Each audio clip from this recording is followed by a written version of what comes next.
Hiya. So, I'm going to be talking about a project I made in year 12, or while I was in year 12. Um, Worked on it throughout the year, took quite a while, but did get there in the end. Um, so, gonna hop in and explain it. So, what we see here, I will say actually, this project is heavily based on Kerry Cage's evolution simulator, so I'll link his video that has his explanation on how it works. But I did make it from scratch in Rust, although I did use two graphics libraries that you can see here. So this is Macro Quad, and then this little window here, and on the start screen is EGUI. They're both really good, quite simple to learn, so yeah, I would recommend them. But anyway, what we can see here is a creature. So these small little circles here, think of them as like bones. They're the things that actually like collide with the ground. While these muscles, these lines, sorry, are like represent like muscles. So those have two states. They're either contracting or extending, and those can actually like move the bones together. So yeah. Um, so yeah, if we go into the future like 10 years, so yeah, you can see like triangles are really common in this simulation because they're quite stable. But you can see this one trying to move around using like an arm is formed, I guess, and that's quite a common pattern you'll see. So the reason the simulation stopped here and the background's gone like black is because all of its bones hit the ground, and if I keep running it, you can see it's not gonna ever move anywhere because it needs to use the air in the end. It needs to like push off the ground forwards into the air, that kind of thing. So yeah, it's not gonna move anywhere now. So that's it being dead. If it kept going, the time limit is 20 seconds by default. So the creatures try to get as far away from the spawn point 0 in 20 seconds. And how the algorithm works is it sorts every single one by fitness. So you can see it here on this screen. And the better it does, the more likely it is to survive into the next generation. And the ones that do survive, roughly like half are killed. But the ones that do survive, they reproduce. Well, I say reproduce. It's kind of like they kind of clone themselves, and then the clones mutate. So it's more like asexual reproduction, and we'll see some of the things that come out of that go 100 years into the future. Might take a sec. There we go. Okay. Oh, so you can see like a different patterns kind of emerge. Let's see if I can stop at the right time. Okay, maybe not. But basically, this is really. Oh, there we go. This is really good.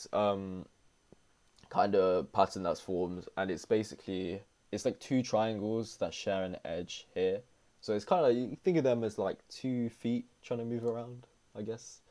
Yeah, this is also a really common pattern in the simulation. Go forwards 100 years again.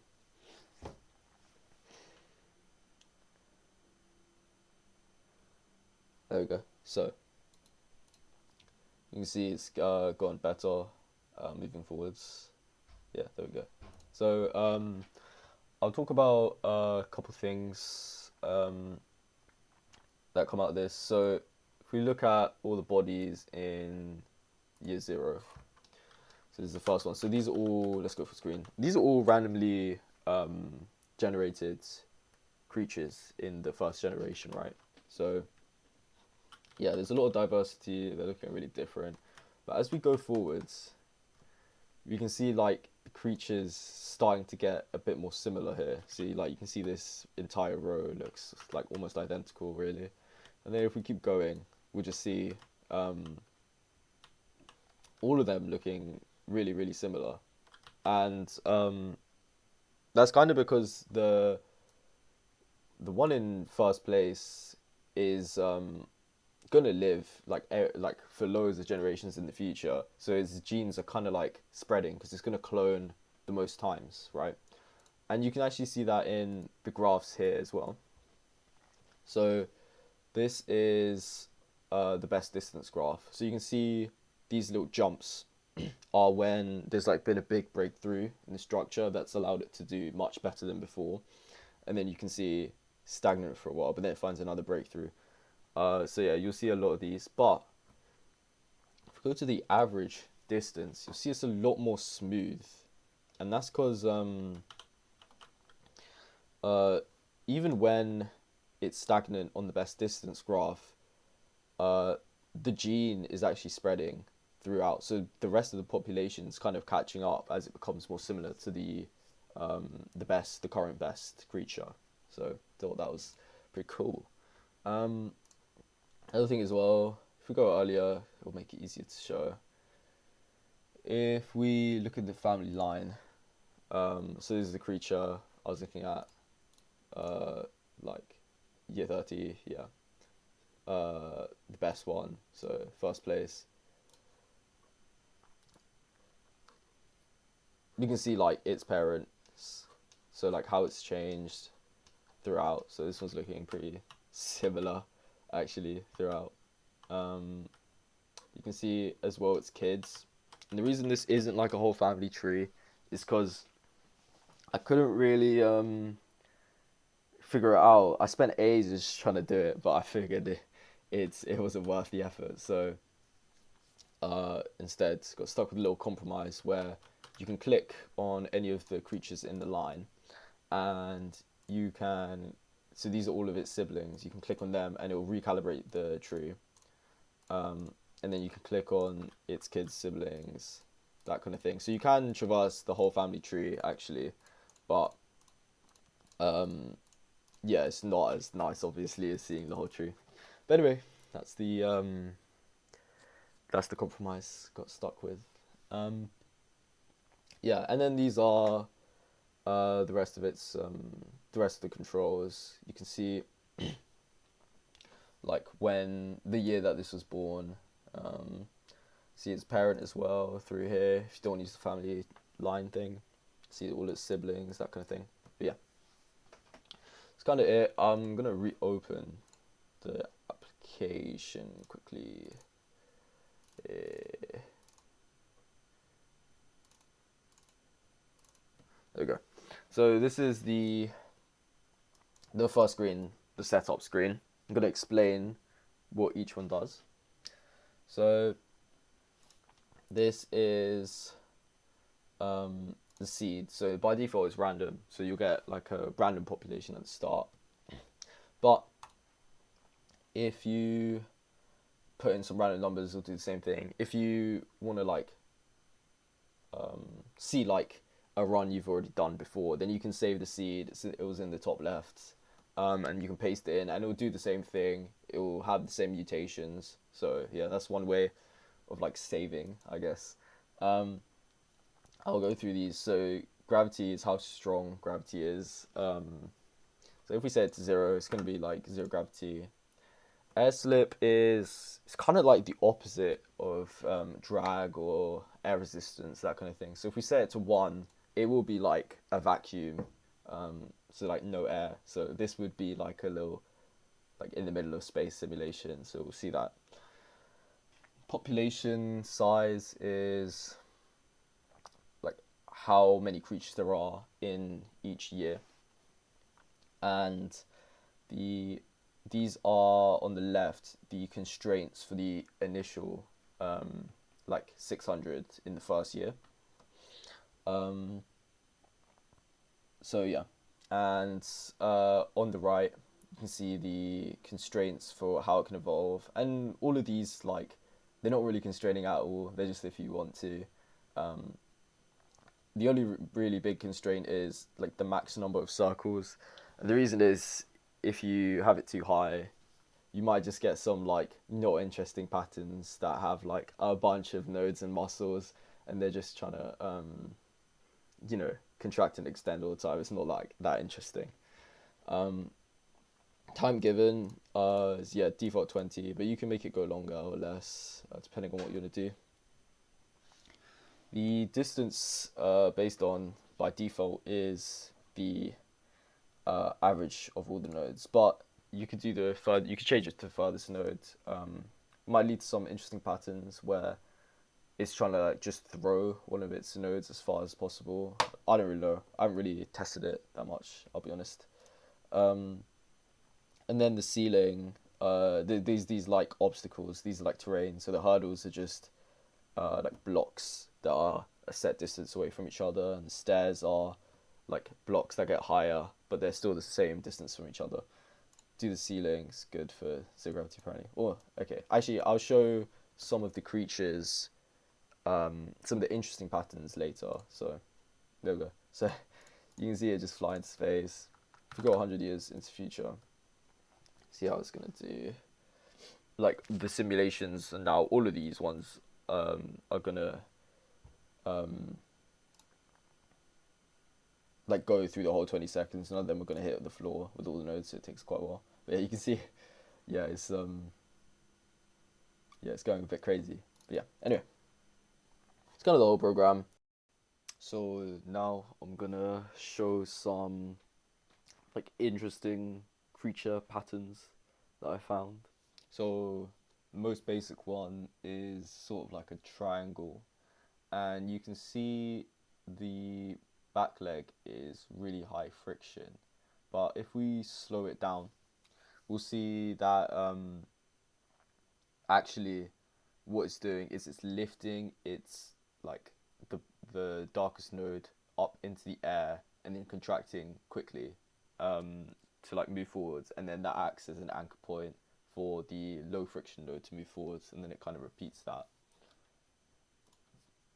Next up, we have a creature pattern that we've seen before actually, and it's basically the same as the triangle, but now it has like an arm that is trying to push through.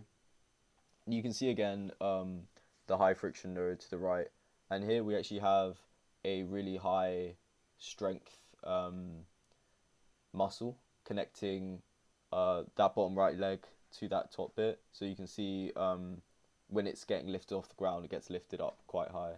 So yeah, it's pretty interesting. Move on to the next one. So I'm gonna go over this one really, really quickly, just because it's so similar. But I just thought it was interesting that found a creature that is kind of the same as the last two, but it has two arms this time, and you can actually see the front nodes being white, so it's basically no friction. You can see it drag across the ground quite often. So onto some of the more interesting ones. This one's literally just a bunch of arms, and it's like constantly falling over, but barely keeping itself up. So I thought this one's really interesting. You can see all the nodes on the legs as well being like higher friction, just so like it's moving um, forwards as quickly as possible. So yeah, it's pretty cool. So this is the one we've seen before, but I just wanted to show like it in action again, and also because uh, these are trained to go up to 20 seconds. So if we continue the simulation after 20 seconds, we'll see something really interesting, and it's that it's just trash. Like they're only really good at uh doing like kind of what they've evolved to do. So if you try to go any further, just like kind of crumbles.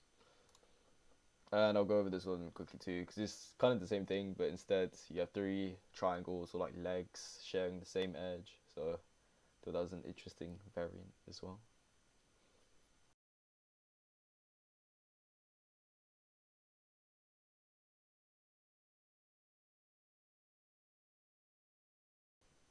Next, we have probably one of the most interesting ones I've like ever seen, and it takes a little bit of setup, but you can see like right here, it kind of jumps in the air and uses a really high friction node as an anchor, and then the other one's really low friction, so the entire body just gets to like kind of coast along forwards.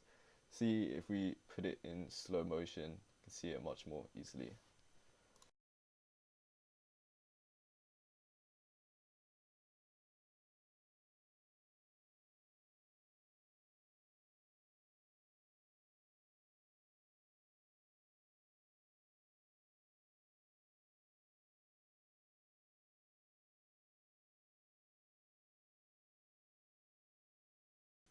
So this one's just like a little demonstration of the stairs that I mentioned earlier. So yeah, the other options are hurdles, which would be like all of them being the same height. But with the stairs, you can see like the creatures adapted to like kind of extend up and forwards really really high to try and like grab onto the pole and like stretch itself across. Okay, so the last one is zero gravity with the ceiling. Um, and as you can see, like it's actually kind of crazy. They actually split into two different creatures, kind of in one, which I didn't even realize would ever happen. But here we go.